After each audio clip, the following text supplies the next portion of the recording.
IAS institute నిర్వహిస్తున్న all India scholarship exam pass అవ్వండి. 2 years ఫీజులో 50% మాత్రమే పే చేయండి. రేవంత్ రెడ్డి పాలన 100% కొనసాగుతుందా లేక రాష్ట్ర ముఖ్యమంత్రిగా ఆయన ప్రమాణ స్వీకారం చేసిన డిసెంబర్ 7 రుణమాఫీ విషయంలో ప్రతిపక్షాల ఆరోపణలు చాలా ఉన్నాయి. రైతు భరోసాకు సంబంధించి చెప్తా. రైతు భరోసా ప్రభుత్వము రేవంత్ రెడ్డి ప్రభుత్వం నిర్మించాలి కానీ కూల్చివేతల వైపు దృష్టి సారించింది. జనాల్ని భయపెడుతోంది. ప్రగతి భవన్ అని పేరు పెట్టుకున్నారో ఆ భవన్ చుట్టుముట్టు ఉన్న ముళ్ళ కంచెను తొలగించింది. Welcome to Suman TV. Revanth Reddy ప్రభుత్వ పగ్గాలు చేపట్టి ఏడాది పూర్తిగా వస్తుంది. కాంగ్రెస్ పార్టీ అధికారంలోకి రావడానికి అనేక హామీలు ఇచ్చింది. ఈ 1 yearలో రేవంత్ రెడ్డి హామీలను నెరవేర్చడంలో సక్సెస్ అయ్యాడా లేకపోతే విఫలమయ్యాడా? ఈ అంశంపై మనతో తెచ్చించడానికి ఉన్నారు టీశాట్ CEO అలాగే జర్నలిస్ట్ అధ్యయన వేదిక అధ్యక్షుడు ప్రముఖ రాజకీయ విశ్లేషకుడు వేణుగోపాల్ రెడ్డి. నమస్కారం. వేణుగోపాల్ రెడ్డి, రేవంత్ రెడ్డి పాలన 100% కొనసాగుతుందా లేకపోతే హామీలని ఎగనామం పెడుతూ కొనసాగుతుందా? ఒకటి, రాష్ట్ర ముఖ్యమంత్రిగా ఆయన ప్రమాణ స్వీకారం చేసింది డిసెంబర్ 7. సో అప్పటి నుంచి ఇప్పటి వరకు 1 yearకి సంబంధించి మీరు అడుగుతున్న ప్రశ్నకు ఇచ్చిన హామీలు 1 yearలోనే మొత్తం కంప్లీట్ కావు. సో ఒక్కొక్కటిగా ప్రాతిపదికన ఏది ప్రయారిటీ అనే దాని మీద ఎన్నికల్లో మనం ఏది ప్రయారిటీగా చెప్పినామో అవి ఖచ్చితంగా ఎక్కువ మందికి లబ్ధి చేకూరేటివి ఏమున్నాయి అనే దాని మీద ప్రభుత్వం ఎంచుకున్నది.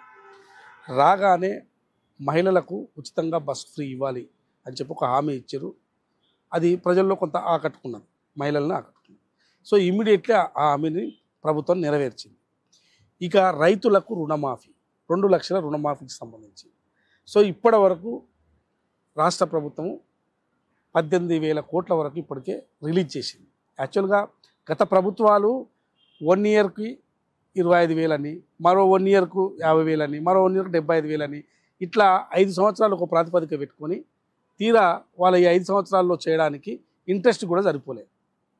అంటే విడతల వారీగా చేసి ఇవాళ ఈ ప్రభుత్వం 2 లక్షలకు సంబంధించిన రుణమాఫీని ఒకేసారి 1 year లోపే నిర్ణయం తీసుకొని రైతులకు 2 లక్షల రుణమాఫీ చేయడం జరిగింది. ఆల్రెడీ కొంత పెండింగ్, అంటే 2 లక్షల పైన అప్పు తీసుకొని 2 లక్షలు మిగిలి ఉన్న వాళ్ళకి దాన్ని కూడా ఒక నిర్ణయం తీసుకొని వారికి కూడా చేయాలని చెప్పి ప్రభుత్వం నిర్ణయం తీసుకుంది.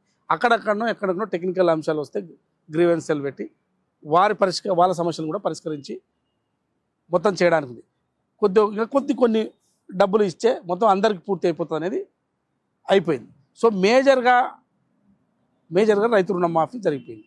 సో ఈ కొద్ది రోజులు అది కూడా పూర్తి అయిపోతుంది, ఎక్కడెక్కడ కొంతమందికి మిస్ అయిందో. సో ఇవాళ రైతు రుణమాఫీ అనేది ఎక్కువ మంది రైతులకు, మొత్తం రాష్ట్ర వ్యాప్తంగా రైతులందరూ రుణమాఫీ విషయంలో ప్రతిపక్షాల ఆరోపణలు చాలా ఉన్నాయి, చాలా రకాలుగా ఉంటాయి.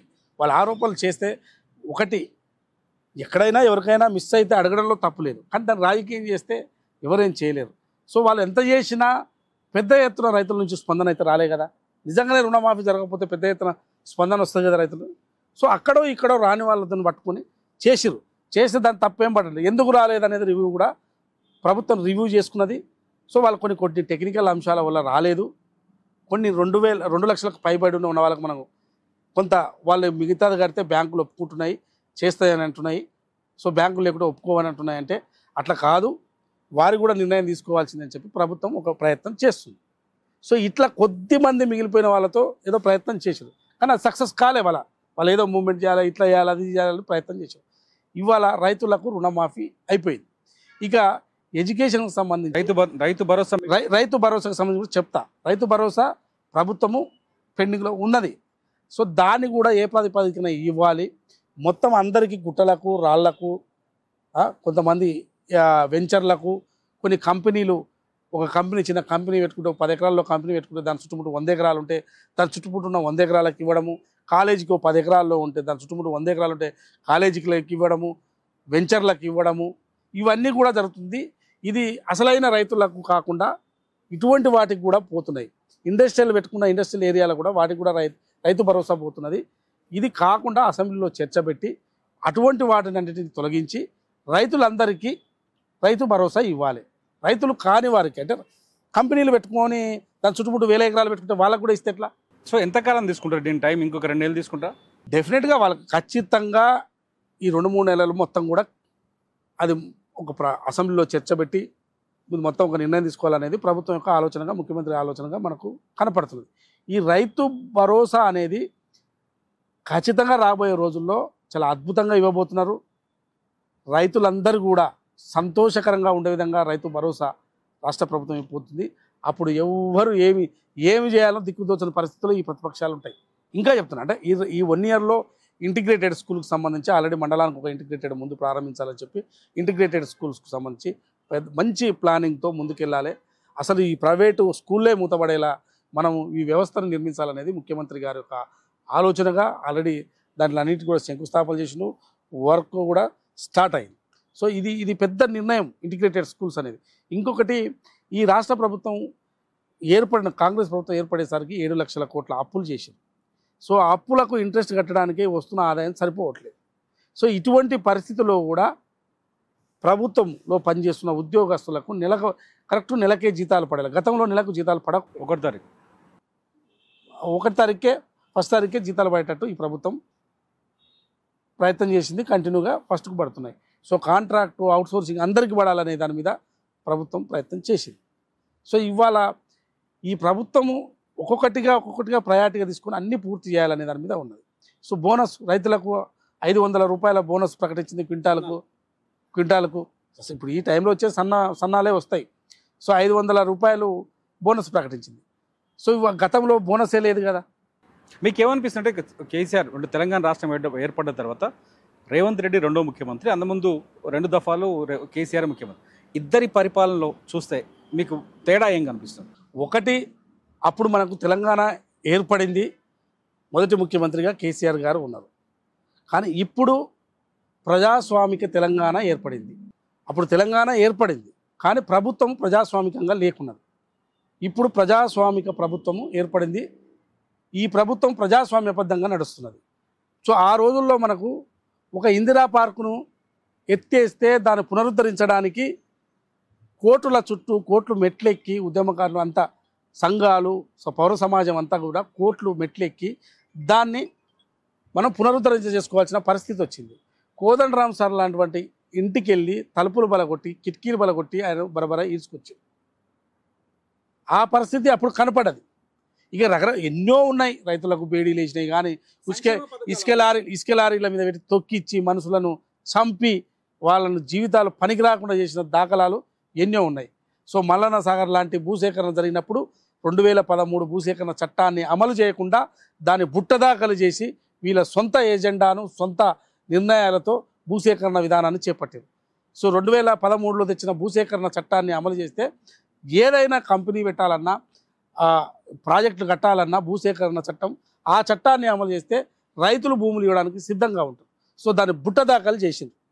సో ఈ పరిస్థితులు ఆ ప్రభుత్వంలో కనపడ్డాయి. అసలు ప్రజాస్వామ్యం లేదు.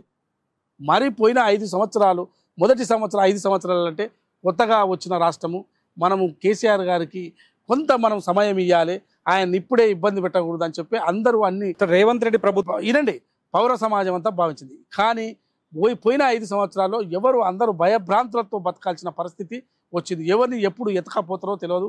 జర్నలిస్టులు మాట్లాడే పరిస్థితి లేదు. ఎవరు ఫోన్ కాల్ మాట్లాడే పరిస్థితి లేదు. వాట్సాప్లు, ఫేస్ టైంలో ఇట్లాంటి దాంట్లో మాట్లాడాల్సిన పరిస్థితి గత 5 ఏళ్ళు ఉన్నది. ఇవాళ ప్రజాస్వామిక తెలంగాణ ఇప్పుడు కాంగ్రెస్ ప్రభుత్వంలో ఏర్పడింది. ఇప్పుడు రేవంత్ రెడ్డి గారి యొక్క ప్రభుత్వము ప్రజాస్వామ్య పద్ధతిలో నడుస్తుంది. ఇలా ఇందిరా పార్కు దగ్గర ఎవరైనా ప్రభుత్వం దృష్టికి రాని అంశాలు ఏవైనా ఉంటే వాళ్ళు నిరసన తెలుపుకోవచ్చు. నిరసన తెలిపినా ఇమీడియట్లీ అక్కడ ఎందుకు ఏమి జరిగిందని చెప్పి వెంటనే ప్రభుత్వం ఒక రిపోర్ట్ తీసుకోవడం, వాళ్ళ సమస్యలు ఏంది అని తెలుసుకోవడానికి ఈ ప్రభుత్వంలో, రేవంత్ రెడ్డి గారి యొక్క ప్రభుత్వంలో, కాంగ్రెస్ ప్రభుత్వంలో జరుగుతుంది.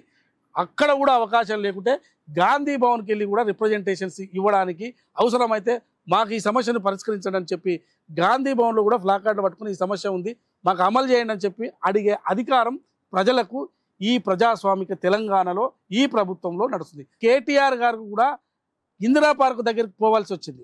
ఇందిరా పార్క్ దగ్గరికి పోతే అక్కడ ఉన్న ఆటో డ్రైవర్లకు సంబంధించి వాళ్ళ సమస్యల గురించి ధర్నా చేస్తే, నువ్వు ఈ ఇందిరా పార్క్ కూడా లేకుండా చేసినావు కదా, నువ్వు ఎందుకు వచ్చినావు వీడికి అని చెప్పి ఆ ధర్నా చేస్తున్న సమస్య ఉన్న వాళ్ళు కూడా అడిగిరు.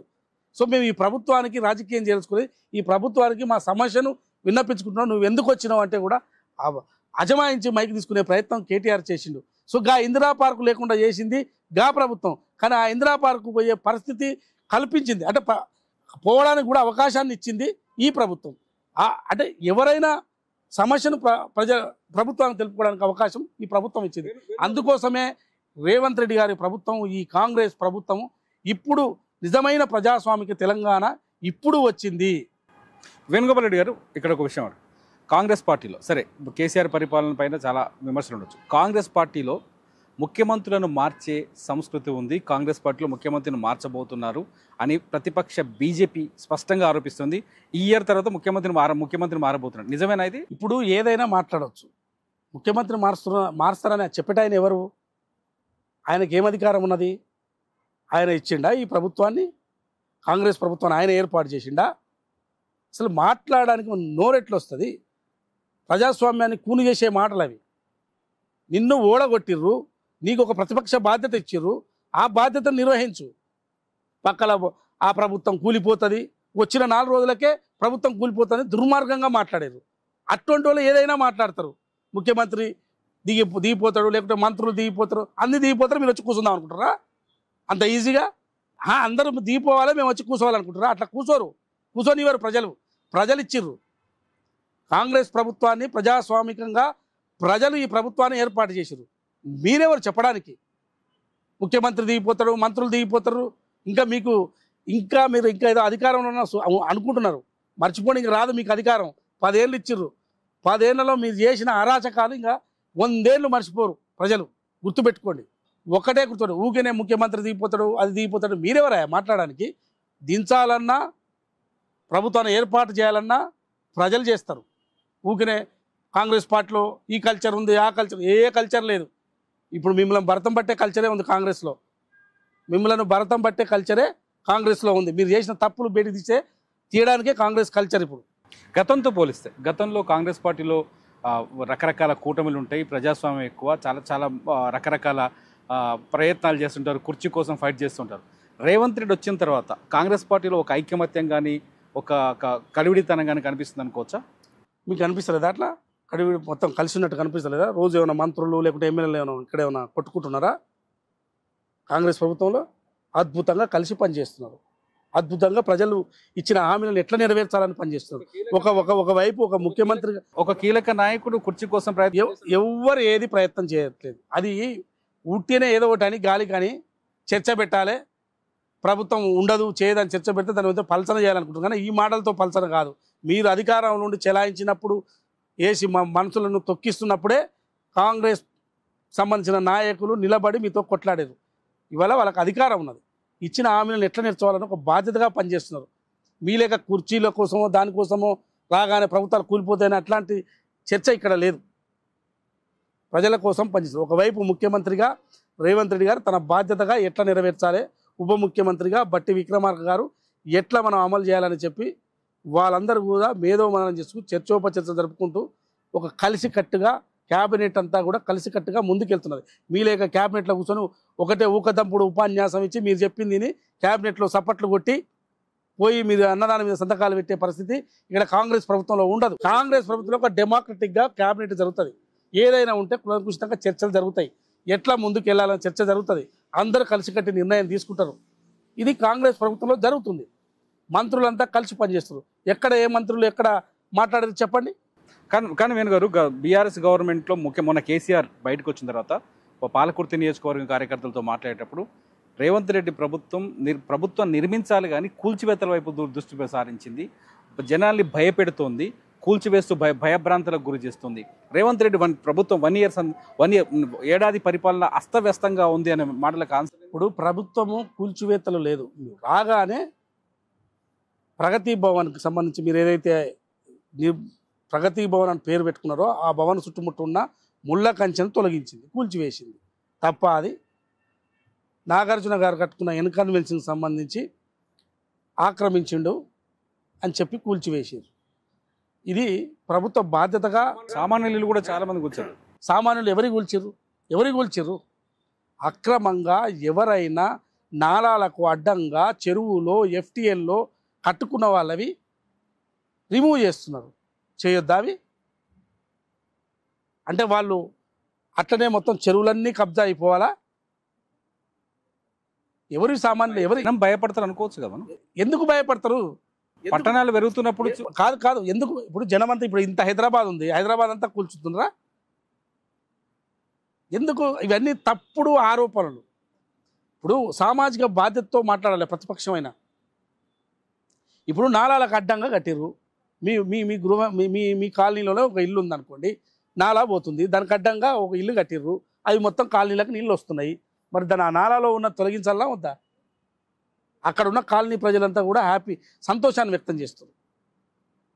ఎవరో ఏదో రౌడీజం చేసో కొంతమంది, లేకుంటే రకరకాల పొలిటికల్ ఇన్ఫ్లుయెన్స్తోనో చెర్ల నాలాల కట్టడము, ఎఫ్టీఎల్ కట్టడం జరిగినాయి అనుకోండి, మరి అవి తొలగించాలా లేదా?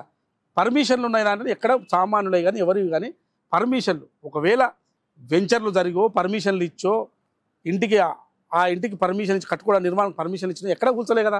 ఒక్క పర్మిషన్ ఇచ్చింది మొత్తం వెంచర్ చేసి పర్మిషన్లు ఇచ్చి కట్టుకునే కూలగొట్టి ఒక్కరు కూడా చూపించారేంటి? సో మొత్తానికి ఫైనల్గా ఈ 1 ఇయర్లో ప్రభుత్వం అధికారంలోకి రాగానే తెస్తామన్న మార్పులన్నీ ఈ 1 ఇయర్లో పూర్తి అయిపోతాయా? ఇప్పుడు 1 ఇయర్లో ప్రభుత్వాన్ని ఇచ్చింది 5 ఏళ్ళకి ఇచ్చారు. ప్రభుత్వము ఏదైనా రాజకీయ పార్టీ ఇచ్చే హామీలను మేము వచ్చే 5 ఏళ్లలో మేము అన్నీ కూడా పూర్తి చేస్తామని చెప్పి హామీలు ఇస్తాం, ఏ రాజకీయ పార్టీ అయినా మేనిఫెస్టోలో. సో 100% పూర్తి చేయాలని చెప్పి ఈ ప్రభుత్వం భావిస్తుంది. 100%. నాకు తెలిసి 1 ఇయర్లోనే దాదాపుగా 80% మేజర్ హామీలు, ఎందుకంటే అత్యధికంగా బడ్జెట్ ఉన్న హామీలను, అది బడ్జెట్తో కూడుకున్నదే కదా. మహిళలకు ఆర్టీసీ బస్సు ఫ్రీగా పైసలు కూడా ఇస్తున్నారు. లేలే, ఆర్టీసీకి బస్సు 2500 ఇస్తున్నారు కదా. ఇస్తారు. 5 ఏళ్లలో ఖచ్చితంగా అమలు చేస్తారు. ఎప్పుడు ఇస్తారు? లాస్ట్లో ఇస్తారు. లే ఖచ్చితంగా అమలు చేస్తారు. లాస్ట్లు ఇస్తారా మొదటి ఇస్తారా అనేది కాదు, ఇచ్చిన హామీని అమలు చేస్తారు. మీకు అత్యధికంగా బడ్జెట్తో కూడుకున్నది రుణమాఫీ. ఇంతకన్నా పెద్ద బడ్జెట్ దేనికి లేదు. ఈ రుణమాఫీనే చేయగా ఇంకా మిగతా బడ్జెట్ అంతా ఈజీ అయిపోతుంది కదా. మీరు చెప్తున్న 2500 ఇస్తున్న మహిళలకు ఇస్తున్న 2500 కూడా బడ్జెట్ పెద్ద అన్నీ ఒకేసారి అయితే కావు కదా. అది మీకు అర్థమవుతుంది. ఫైనాన్స్ అంటే అన్నీ ఒకేసారి కావచ్చు, కానీ మీరు చెప్పింది ఏంది? 7 లక్షల కోట్ల అప్పులు చేశారు, కానీ ఎవరికి బయటికి చెప్పలే కదా. ఎలక్షన్ టైంలో అవి 2 లక్షలు 3 లక్షలనే చెప్పారు, కానీ ఈ ప్రభుత్వం ఏర్పడినాక మొత్తం లెక్కలు తీస్తే 7 లక్షలు ఉన్నాయి. 7 లక్షల కోట్ల అప్పులు ఉన్నాయి. 7 లక్షల కోట్ల అప్పులు ఎవరైనా చేస్తారా? ఇంత అన్యాయమా? 15,000 కోట్ల దాదాపుగా 15 నుంచి 25,000 కోట్ల మిగులు బడ్జెట్తో రాష్ట్రం ఏర్పడింది. ఈ 10 ఏళ్లలో 7 లక్షల కోట్ల అప్పులు చేస్తుంది. 9 ఏళ్ళనే, 10 ఏళ్ళు కూడా కాదు, 9 ఏళ్ళనే 7 లక్షల కోట్ల అప్పు చేసింది. సో అన్ని హామీలు ఈ ప్రభుత్వంలో ఆల్మోస్ట్ అయిపోతాయి. ఇది మొత్తానికి రేవంత్ రెడ్డి ఏడాది పరిపాలన సంపూర్ణంగా జరగబోతోందని చెప్తున్నారు వేణుగోపాల్ రెడ్డి గారు. నమస్తే.